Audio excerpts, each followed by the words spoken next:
This is the Dairy Brothers Tribecast, a podcast for diehard Cleveland Indians fans. Presented to you by waitingfornextyear.com. Now, here are the hosts, Matt and Todd Dairy. All right, here we go, everybody. Another edition of the Dairy Brothers Tribecast for another week. Huge week in Cleveland with the All-Star Game, the recap, the MVP, Shane Bieber, and then the Twins came to town. And unfortunately, this weekend, Minnesota looked like the better baseball team, taking 2 out of 3. Matt and Todd with you, Dairy Brothers Tribecast. You find it at waitingfornextyear.com. And our sponsor, the Center for Advanced Dentistry, Dr. Ben Hornstein and Company. Todd, you were there today, a 4-3 win, salvaging a game in this series that the team had to have, and it was a tight one. You give Minnesota credit, man. They're damn good. They are. They're damn good. You know, we were having this conversation over text today. You know, here's the truth. The Twins, and I think you agree with me, the Twins are a better team. They are.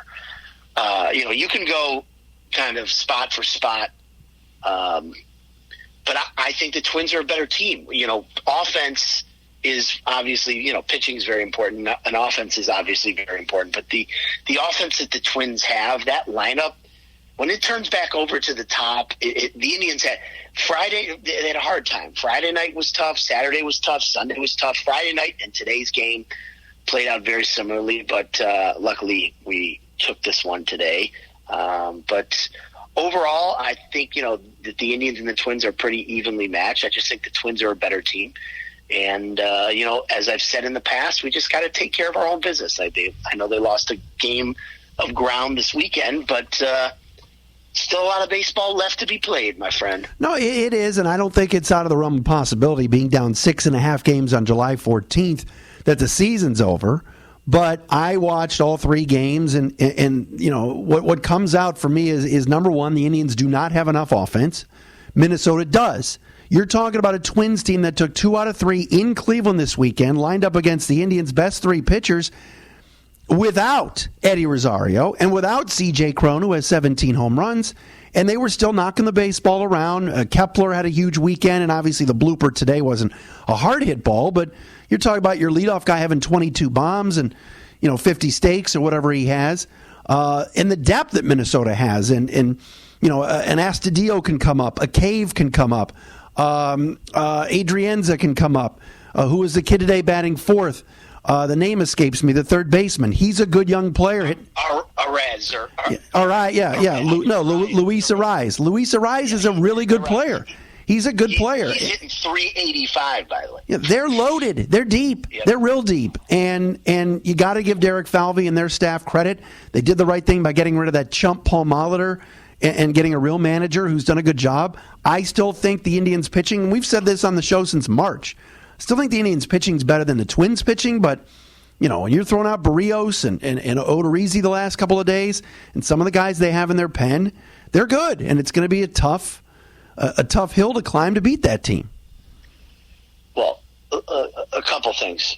First of all, I'm glad that you're back.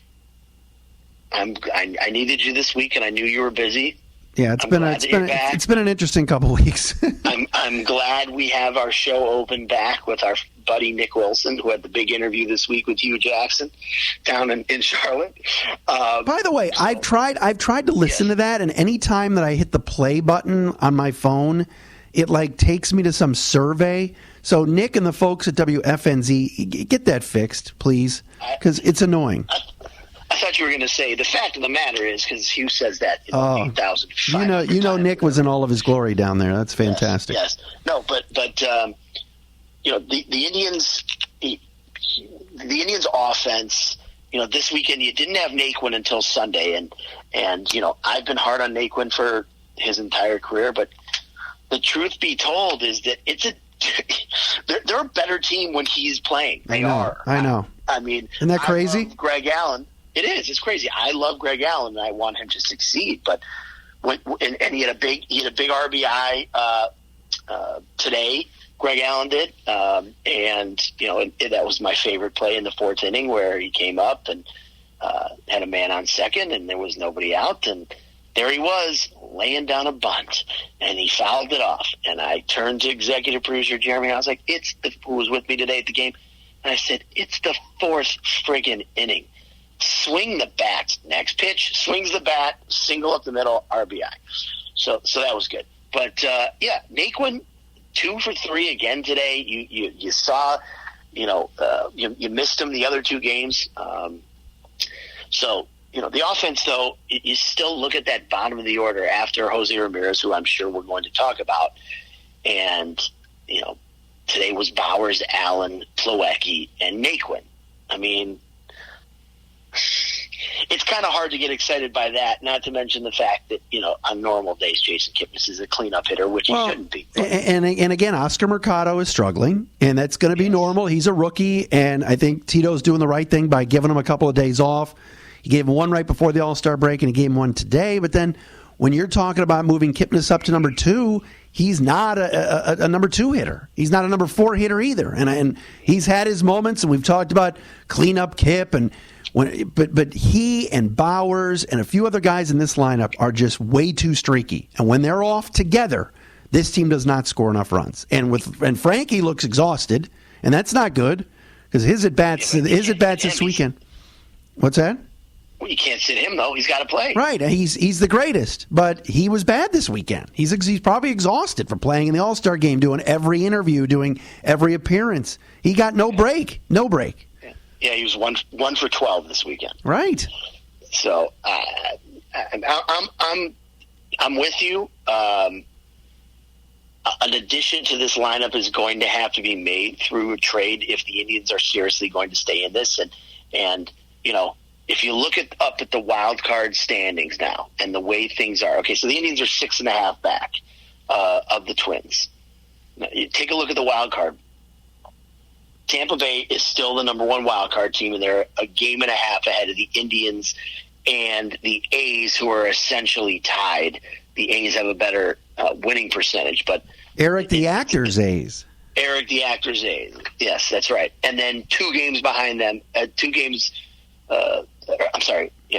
behind Tampa, which is a game and a half behind the Indians, is Boston, and Texas is right there too. So there's essentially 5 teams right now that are in it for these 2 spots. And all of these games are going to count, which is why I said in April when they were giving games away by playing Max Moroff and Eric Stamets, and who was the third guy in the triumvirate who I couldn't stand? Brad Miller. Yes, he was fine. I was fine with Brad Miller. But that's a big deal. And he gave some games away early, so these games are going to count. Now, they're going to have to make some sort of a move. And the only way that move is going to be made is through a trade of Trevor Bauer and or Brad Hand. I'm not trading Brad Hand. I'm not either. And I know all these rumors over the All-Star break and during the Home Run Derby about Jock Peterson. Jock Peterson is a bomber from the left side. He struggles mightily. We don't need another guy like that. Yes, do the Indians need power? Absolutely. But if you're going to trade Brad Hand, you got to do better than Jock Peterson, in my opinion. It was going to be Jock Peterson plus, like maybe they have their 2 top pitching prospects, Gavin Lux being one of them, being mentioned. So it wouldn't just be Peterson for Hand. We'd be getting ripped off. It would be absolutely ridiculous. I personally, by the way, Brad Hand today, that slider was back. And he looked untouchable. He looked great. To blow away a Jorge Polanco to end the game was impressive. It was. That was. I was very worried when, first of all, Kitten was booting that ball. To start the 9th. I was like, oh my God, please do not let this happen. That was a theme. Let's talk about this. That was a theme all weekend. I know we're kind of jumping around, but all weekend the Indians did not make enough plays. Jose had an error, and I know he made a great plays today, but wait, hold on. Jose made, yes, he may have made 1 error. He made 3 plays this weekend that saved runs that were fantastic. No doubt. I actually think he had his best. He's looked his best in this all year, in these 3 games, from both defensively and offensively. I agree. But I'm saying is Mercado's misplay, Goody's misplay, Kipnis's error. There's one other one. I don't remember what it was. They missed a cutoff man at one point, maybe last night, Saturday.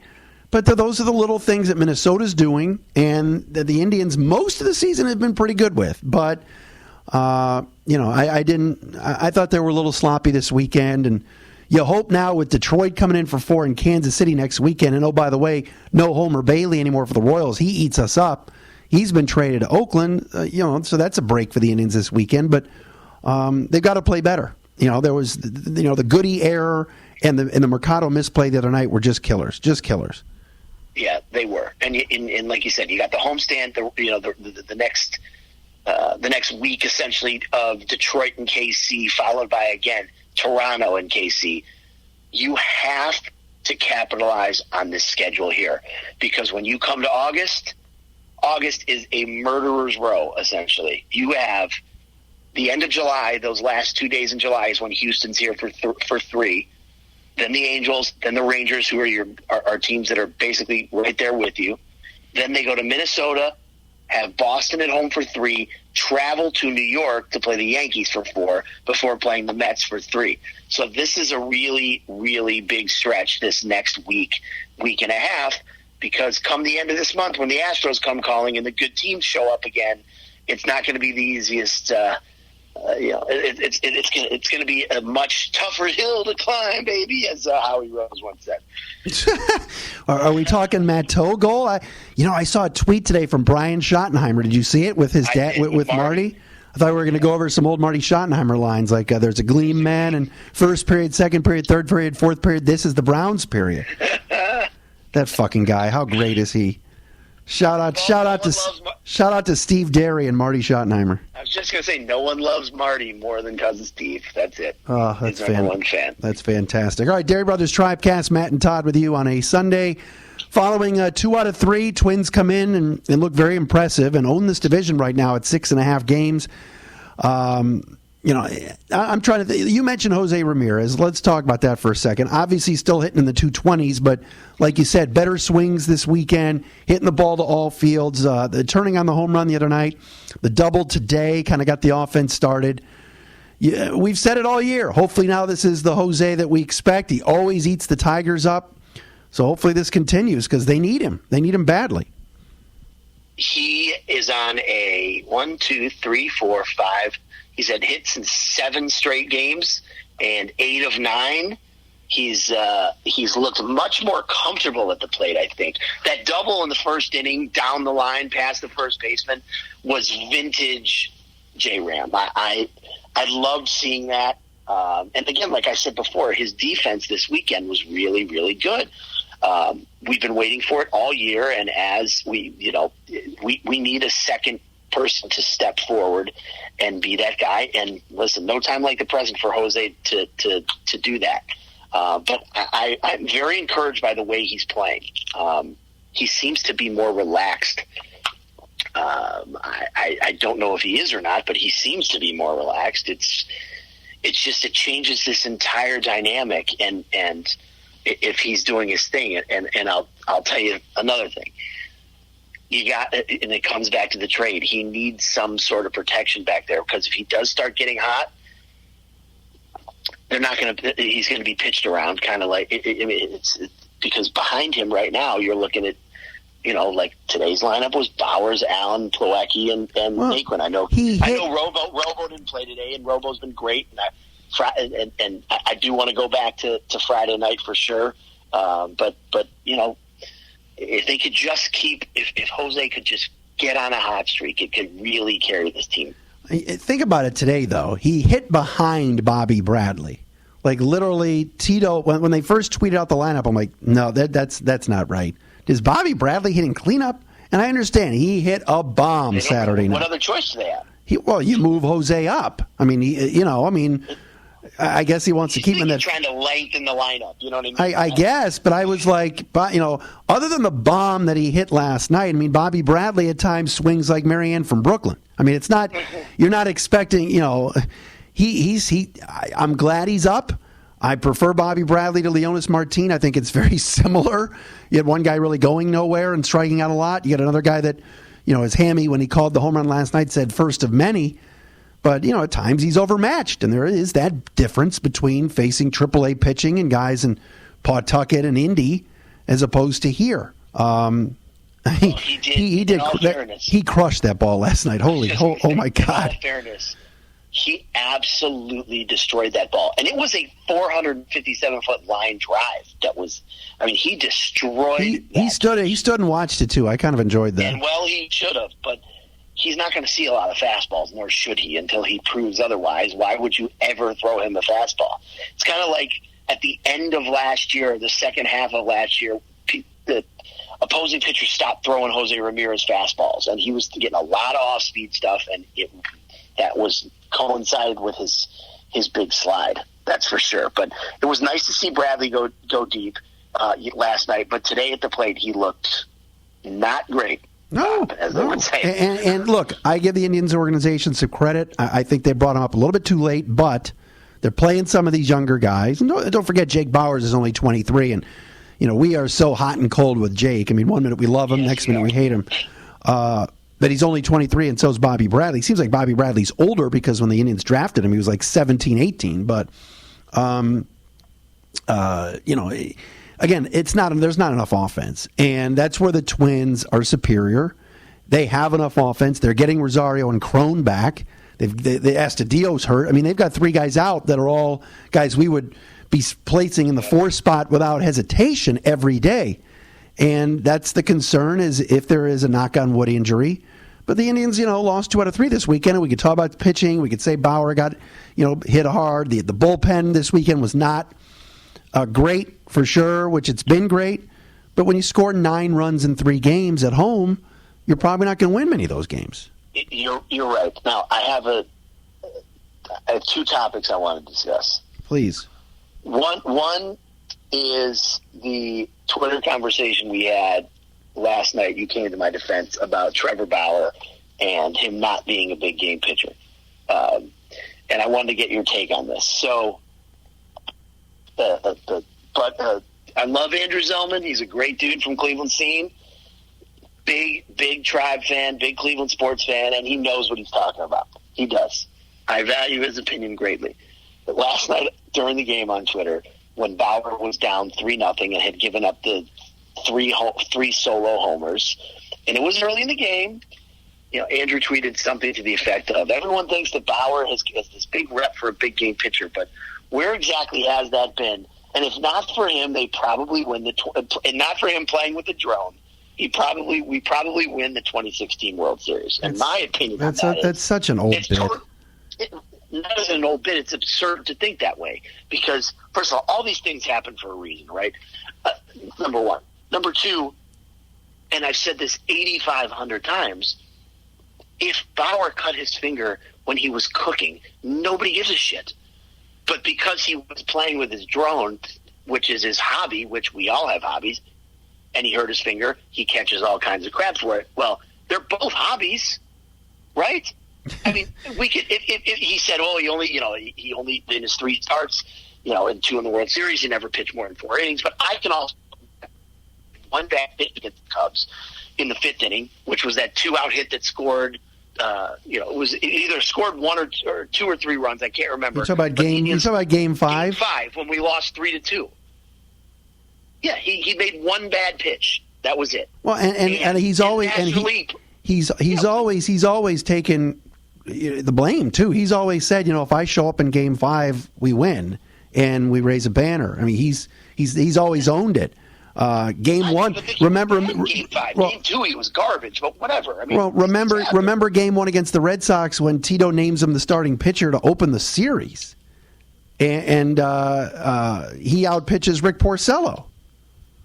Yes, he did. He was great. Hello. And 2 years ago against the Yankees, he started game 1, if I'm correct, right? Yeah, that was the Kipnis diving catch. Yeah, and we won.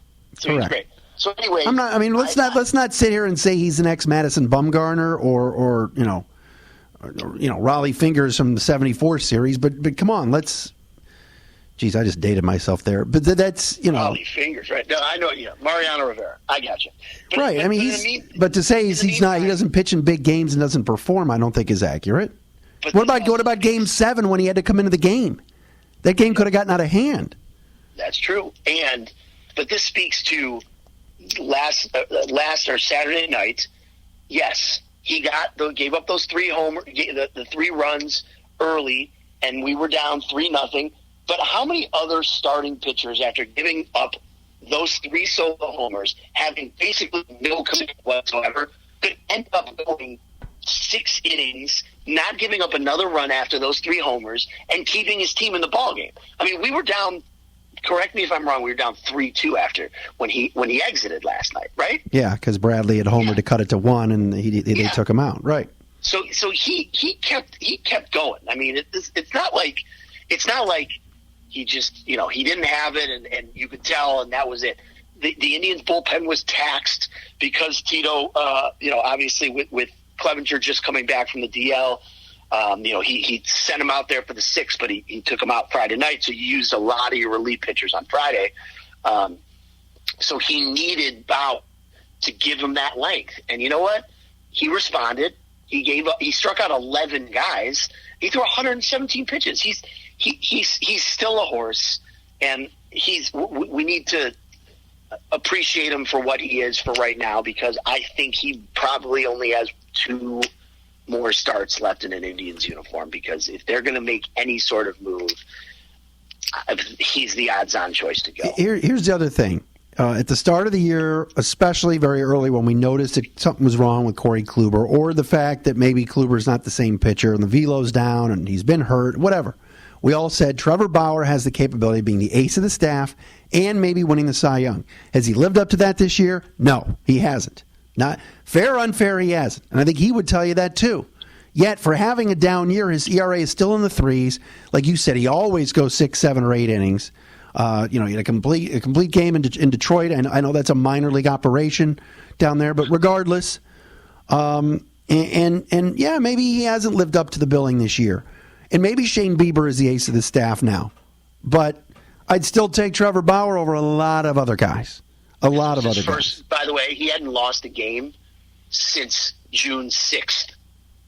And that game, he gave the Indians 8 innings. So he hadn't lost a game in a month and a half. I mean, and they've won all of his starts. It's not like, so the guy's still a horse. He still has major trade value, and I still think he will not be on this team come July 31st. And I appreciate what he's done here. Yeah, I do. And no doubt. And look, this team needs to probably sell and buy, because Trevor Bauer is going to command a ton of money this offseason in his last year of arbitration, and then he's probably going to do these 1-year deals. And for the Indians, with the amount of arms that this organization has, and I was listening to Hammy and Rosie today talking about Ruben Niebla and what he does in the minor leagues with these pitchers. And so we were able to bring up a guy like Plesac, and he sticks. Bieber, and he sticks. Savali will be here eventually. He'll probably stick. Eli Morgan doesn't throw that hard, but he's going to be a guy they're going to rely on. If they can ever get T-Mac healthy down in the minor leagues, he's a guy they're going to lean on.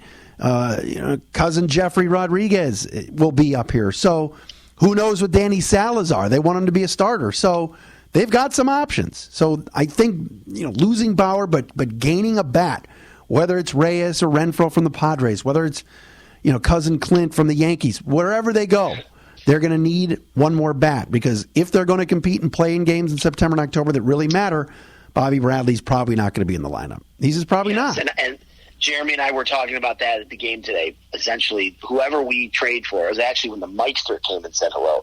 Whoever they're going to trade for, I got to believe is going to take. Was Dangerous Dave there too? You're just name dropping the whole G-Bird clan. Meister was there with Matthew today.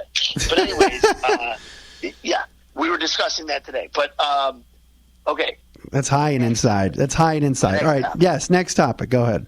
Tito managed very well. Look at you! Look at you! I do. I think so. Let's go with Friday. Friday, as great as Clevenger was, and he gave up that I think it was a leadoff hit in this, and he took him out after 92 pitches, and he had been great. Clevenger came off the mound, and he was pissed. He was shaking his head. He was not thrilled. Good. I like when guys do that. I have no issue with that. I do too. But the way Tito managed the bullpen that night, he had it all set up perfectly. And again, I've been very critical of his in-game strategy To me, it's always been his strength has always been in the clubhouse, not pulling strings. But he went to Simber in the 6th. Simber was great, and then he had it set up for basically it was going to be Goody, Oliver Perez, and Whitgren to get through the 7th and 8th, and then go into hand. Well, with one out and nobody on in the 7th, Goody makes that error, and that changes the entire dynamic of what happened. Oliver Perez eventually did come in to face the two batters, and Whitgren had to pitch too. But he had played his hand perfectly. It's just that the error did not help, and then it just didn't work out. So I give him credit. He did manage and managed his pen really well. I thought again today the only thing I had to was probably bringing out Clippard for a second inning instead of going to Whitgren down 3-2. But listen, that's probably it. And then today, he made I think he handled the pitching perfectly again on Sunday, should I say? In case you're listening, Bieber definitely got into some trouble, and he went to even though he was great, Oliver Perez faced the same two guys, Kepler and Polanco. And did his job for the most part. He did. I mean, Kepler. That was a lucky hit. Yeah. No, he made a good pitch. And Simber was fantastic into hand. So that was good. But the move that I thought was totally under the radar by most people and should be appreciated was this in Sunday's game. He had brought in Oscar Mercado for defense, moved Jake Bowers to first, and lifted Bradley.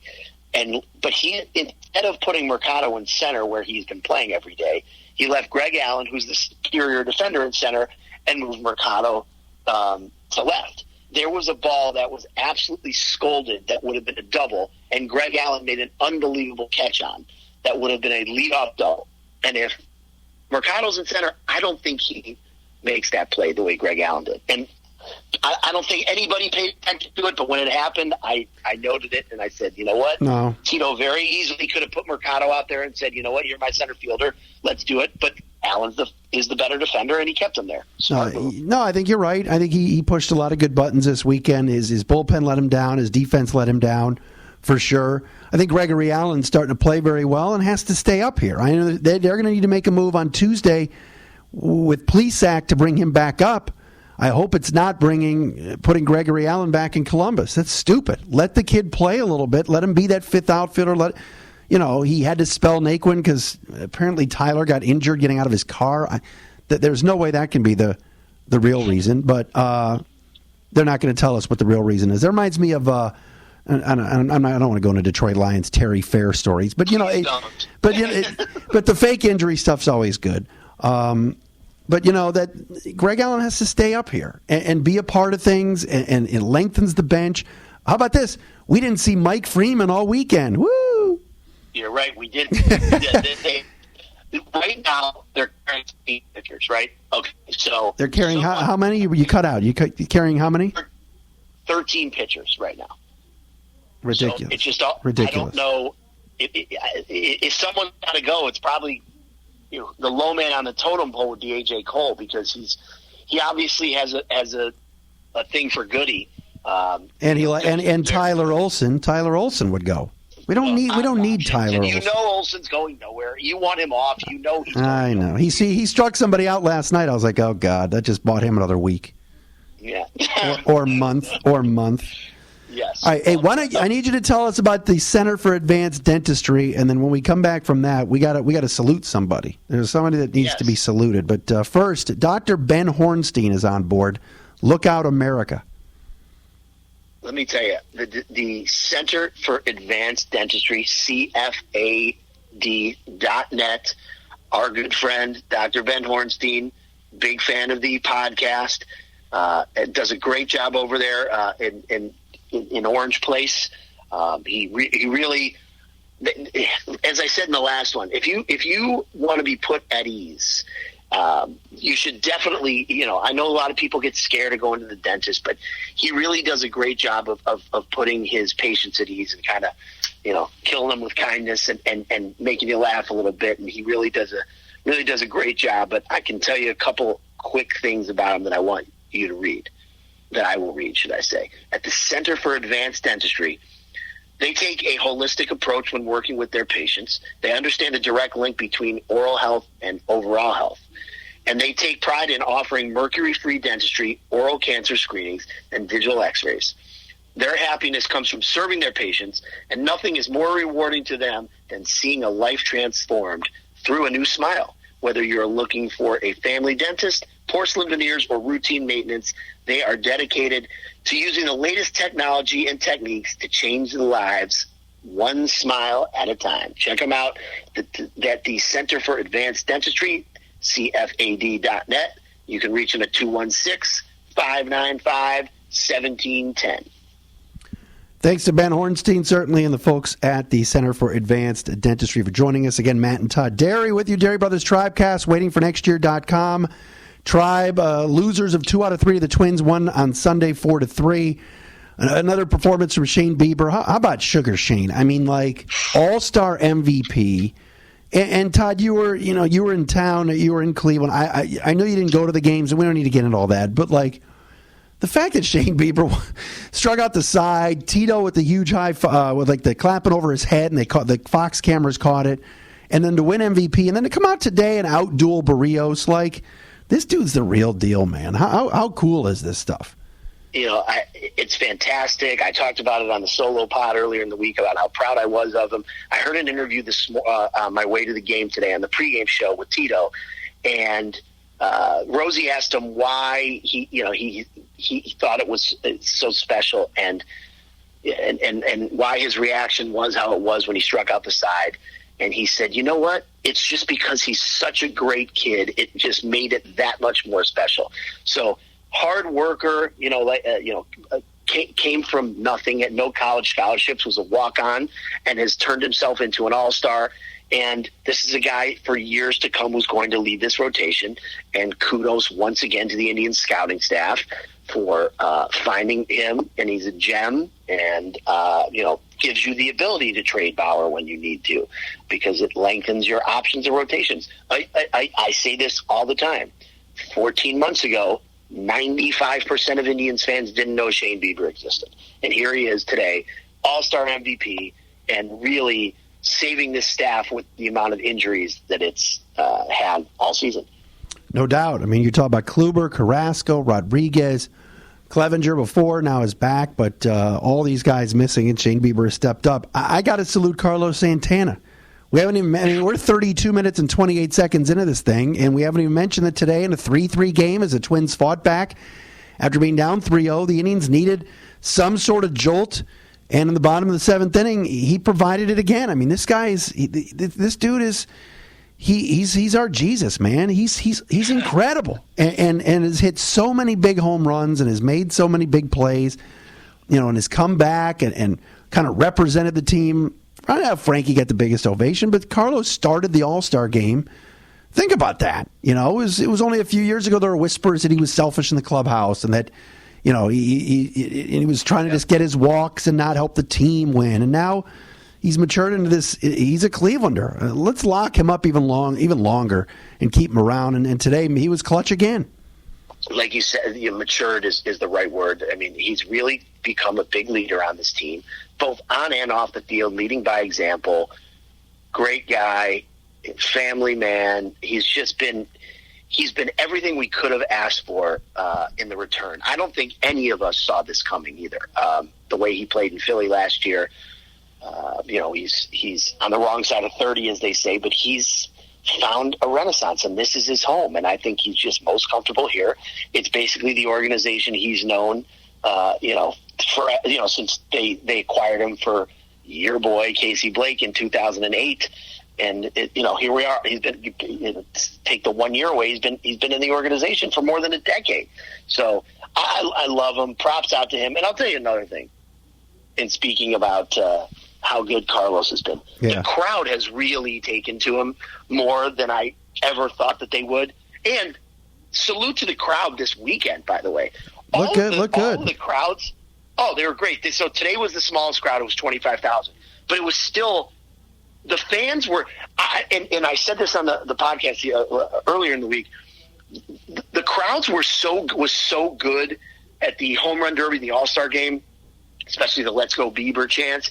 But the Indians fans really brought it, and they really brought it this weekend. I was at Friday and Sunday's game. Friday night felt like a playoff atmosphere down there. People were, it was loud. And you know what else? I got to give another shout out.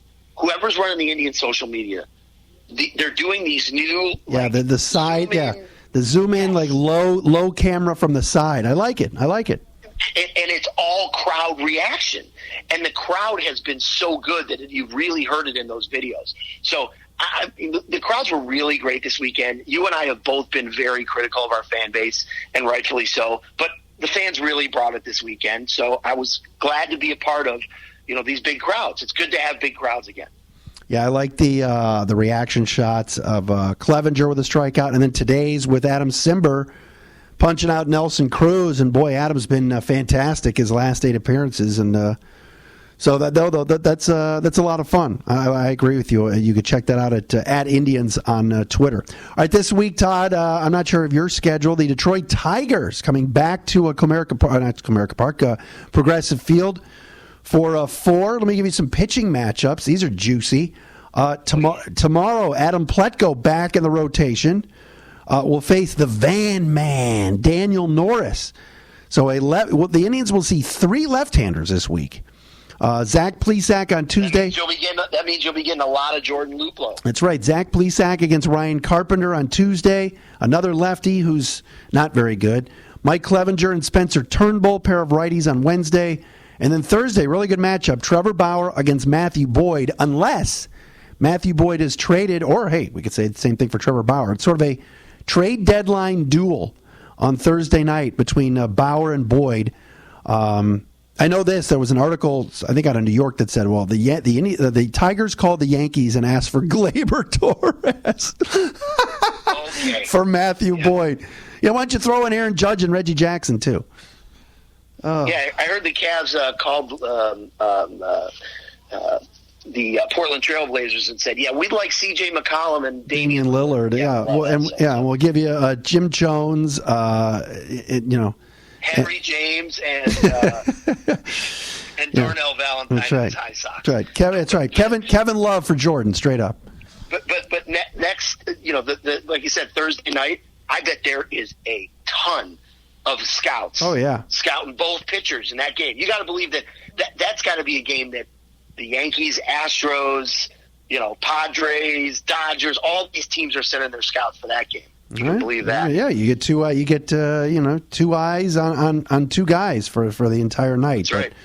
But again, Detroit and Baltimore are still vying for that worst record in the league. I know the Tigers were in Kansas City this weekend and lost 2 out of 3, and probably on their way to getting swept before Homer Bailey got scratched and traded like an hour before the game. So the Royals trotted out Brian Flynn, and the Tigers put up a 12-burger on them. But we've talked about Detroit in the past. And look, like you said before, this is a winnable part of the schedule with 4 against Detroit and 3 against Kansas City at home this week that you've got to take advantage of. Yes, you do. Absolutely. If you don't win, 2 out of 3 or sweep these series, I mean, you just have to. These are the games that you absolutely have to win. So, I don't know. We shall see. Should be interesting. One last thing before we go. Yeah. Major League thumbs down to yours truly, who I love their food. But I went in there to pick up food last night, Saturday. See, I don't, okay, keep going because I'm going to cut you off, but go ahead. I went in there to pick up food, and they had 3 televisions on, and it was about 7:30. Mm-hmm. 2 had the NBA Summer League, and 1 had on CFL football. Who was playing? The Rough Riders? And Argonauts? The Edmonton Eskimos. There you go. And I can't even tell you how many times I have to go when I go out, unless you go, to restaurants, and I have to ask for the Indians game to be turned on, and then But see, who do you blame? What channel are they on? Do you blame the restaurant owners or the managers or the bartenders, or do you blame the patrons who are sitting there? You and I know that if it's 7:00 and we're out having a drink or an appetizer or whatever, you got to tell somebody. To me, I put that on the customers. You guys have got to be telling the bartender, hey, will you throw Sports Time Ohio on? Because so many times, like, a bartender will go, what channel is that? Like, you got, I put partial blame on customers as well. They got to want to see it. Yours truly in Chagrin Falls a couple weeks ago, and they didn't have it on, and I asked, and they put it on for me. You got to be aggressive. You have 3 major sports teams in this city. One plays on Sundays only, and you think that you would ever walk into a restaurant when the Browns are on TV and you'd have to ask? Of course not. Of course not. Of course not. Yeah. But yes, how hard is it? You know you have baseball's played every single day. Whoever's the manager of that restaurant should know. You got to have it on. All right. So I blame the patrons too. I like it. Because that means, but that's just me. That's good stuff. All right. When are you going to be there this week? I will be Tuesday evening, Wednesday evening. That's what I got so far. Nice. All right. Well, hopefully, they can build off of what they did on Sunday and keep it going. Because obviously Friday and Saturday were disappointing, but I'm tipping my cap to Minnesota. They're better than I thought they were, and they got some guys that are. I mean, Kepler and Polanco are just. They get Rosario back. Man, they have a good team. They do. Give the Twins credit. And I know one of their scouts, Billy Milos, who hangs around the USPBL, which is an independent league up here in Michigan. They've signed a bunch of guys. They're progressive. They're proactive. They're all over the place. And they're finding players. And they've got some good young guys coming. Like you mentioned Jake freaking Cave. You tweeted, texted a bunch of times. But the kid's a tough out. He might be hitting under 200, but he's the Twins they've got good depth. They do. You got to give them credit. But can we run them down? I hope so. I still think our pitching's superior.